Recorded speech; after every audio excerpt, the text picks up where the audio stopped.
ಕೊಡ್ಲಿಕ್ಕೆ ಸಾಧ್ಯದ ರೀ?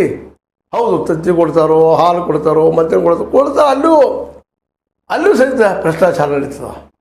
ಇಂಥ ಭ್ರಷ್ಟಾಚಾರವನ್ನು ದೆಹಲಿಯಲ್ಲೇ ಮತ್ತು ಪಂಜಾಬ್ದಲ್ಲೇ ನಿಯಂತ್ರಣಕ್ಕೆ ತಂದು ಅದು ನಿರಂತರ ನಡೆಯುವಂಥ ಒಂದು ಕೆಲಸ ಮಾಡಿದ್ದಾರೆ ನಮ್ಮ ಕೇಜ್ರಿವಾಲ್ರು ಮತ್ತು ಅವ್ರ ಸಂಗಡಿಗರು.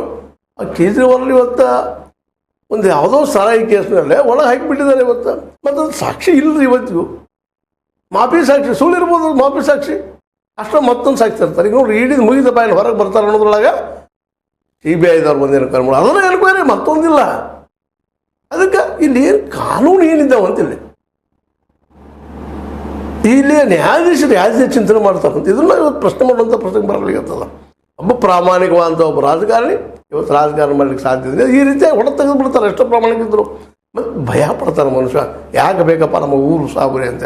ಹೀಗಾಗಿ ಇಲ್ಲಿ ಅನೇಕ ನಮ್ಮ ಕರ್ನಾಟಕದಾಗಲಿ ಎಲ್ಲೂ ಆಗಲಿ ಇವತ್ತು ಸಜ್ಜನರು ಯಾರೂ ಎಲೆಕ್ಷನ್ಗೆ ಬರ್ತಾ ಇಲ್ಲ. ಬೇಡಪ್ಪ ಸಾವಿರ ಬೇಡ ಆರಾಮಿದ್ದೀವಿ, ಯೋಗ್ಯರಲ್ಲಿ ಯಾರೂ ಬರ್ತಾ ಇಲ್ಲ, ಭಯ ಪಡ್ತಾ ಇದ್ದಾರೆ. ಅವ್ರೇನೋ ಪ್ರಯತ್ನ ಮಾಡಿ ಒಂದು ಸಂಘಟನೆ ಮಾಡಿಕೊಂಡು ಕೆಳಗೆ ಅಥವಾ ಈ ಒಂದು ಯುದ್ಧದಲ್ಲಿ ಹೇಳಿದ್ರು.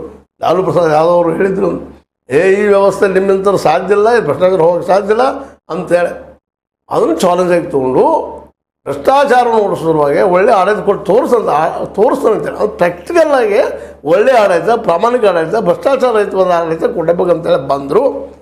ಆಡಳಿತ ಸ್ವತಃ ನಮ್ಮ ಅಣ್ಣಾ ಹಜಾರೆ ಅವ್ರ ಸಹಿತ ಅವ್ರಿಗೆ ಸಪೋರ್ಟ್ ಮಾಡಲಿಲ್ಲ. ನೋಡ್ರಿ, ಇನ್ನೊಬ್ರಿಗೆ ಬುದ್ಧಿ ಹೇಳೋದು ಭಾಳ ಸರಳ, ಅದನ್ನು ಪ್ರಾಕ್ಟಿಕಲ್ ಇತ್ತು ಅಷ್ಟು ಕಷ್ಟ ವಿಷಯ.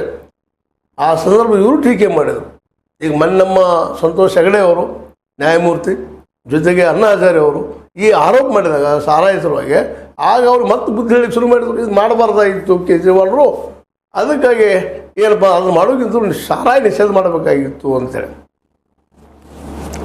ಸಾರಾಯಿ ನಿಷೇಧ ಮಾಡಿದರೆ ಸಾರಾಯಿ ಹೋಗ್ತಿಲ್ರಿ, ಸಾರಾಯಿ ಬಿಡೋದಿಲ್ಲ. ಈ ಎಷ್ಟು ನಮ್ಮಲ್ಲಿ ವ್ಯಾಪಿಸಿರ್ತದೆ ನಮ್ಮ ಜನರಲ್ಲೇ ಸಾರಾಯಿಯನ್ನು ಕದ್ದು ಮುಚ್ಚಲ್ತಾ ಇರೋ ಕುಡಿಯುವಂಥವ್ರು ಇದ್ದಾರೆ ಇಲ್ಲಿ. ಈಗ ಉದಾಹರಣೆಗೆ ಗುಜರಾತ್ ಅದ, ಇನ್ನೊಂದು ಬಿಹಾರ್ ಅದ, ಅಲ್ಲಿ ಸಾರಾಯಿ ನಿಷೇಧ ಮಾಡಿದ ಸಾರಾಯಿ ಅಲ್ಲಿ ತಯಾರಾಗೋದು ನಿಂತಿಲ್ಲ, ವಿಷಕಾರಿ ಸಾರಾಯಿ ಕೂಡ ಸಾಯಿಸುತ್ತೆ ನಿಂತಿಲ್ಲ. ಅಲ್ಲಿ ರಾಜಕಾರಣಿಗಳು ಈ ಒಂದು ಜನರಿಂದ ಬೇನಾಮಿಯಾಗಿ ದುಡ್ಡು ಕಳಿಸೋದು ನಿಲ್ಲಿಸಿಲ್ಲ. ಅಂದರೆ ಅಟ್ಲೀಸ್ಟ್ ಲೀಗಲ್ ಆಗಿ ನಾವು ದುಡ್ಡು ತೊಗೊಂಡು ನಮ್ಮ ಗೌರ್ಮೆಂಟ್ ನಮ್ಮ ಒಳ್ಳೆಯದನ್ನ ಕೆಲಸ ಮಾಡೋದಕ್ಕೆ, ನಮ್ಮ ಶಿಕ್ಷಣ ನಮ್ಮ ಮಕ್ಕಳಿಗೆ ಕೊಡಿಸೋವಾಗ ಅದನ್ನು ಉಪಯೋಗ ಮಾಡೋದಕ್ಕಾಗಿ ಈ ದುಡ್ಡನ್ನು ತೆಗೆದುಕೊಂಡ್ರೆ ಇವರು ಅಪರಾಧಿ. ಸಾರಾಯಿಯನ್ನು ಯಾವ ರಾಜ್ಯನೂ ಬ್ಯಾನ್ ಮಾಡಿಲ್ಲ, ಎಲ್ಲರೂ ಚಾಲು ಇಟ್ಟಿದ್ದು, ಎಲ್ಲರೂ ಅಲ್ಲಿ ಧೋನ್ಮರು ಮಾಡೇ ಮಾಡ್ತಾರೆ, ಹೊಡಿತಿರ್ತಾರೆ ಪ್ರತಿಯೊಂದು ಸರ್ಕಾರಗಳು ಅವ್ರ ಸರ್ಕಾರ ನಡೆಯುತ್ತಿರೋದು ಅಂತೇಳಿ ಯಾರೂ ಬ್ಯಾನ್ ಮಾಡಿಲ್ಲ. ಅದೇ ನೆಲೆಯಲ್ಲೇ ಕೇಜ್ರಿವಾಲ್ರು ಜನರ ದುಡ್ಡನ್ನು ಜನರಿಗೆ ಕೊಡುವಂಥದ್ದು ಯಾರು ಮನೆಯಿಂದ ಕೊಡ್ಲಿಕ್ಕೆ ಸಾಧ್ಯ ಇಲ್ಲ. ಒಂದು ರಾಜ್ಯದ ಸಣ್ಣದ ರಾಜ್ಯದಲ್ಲಿ ದೊಡ್ಡ ರಾಜ್ಯದಲ್ಲಿ ಮನೆ ದುಡ್ಡನ್ನು ಹಾಕಿ ಯಾರೂ ಮಾಡ್ಲಿಕ್ಕೆ ಸಾಧ್ಯ ಇಲ್ಲ.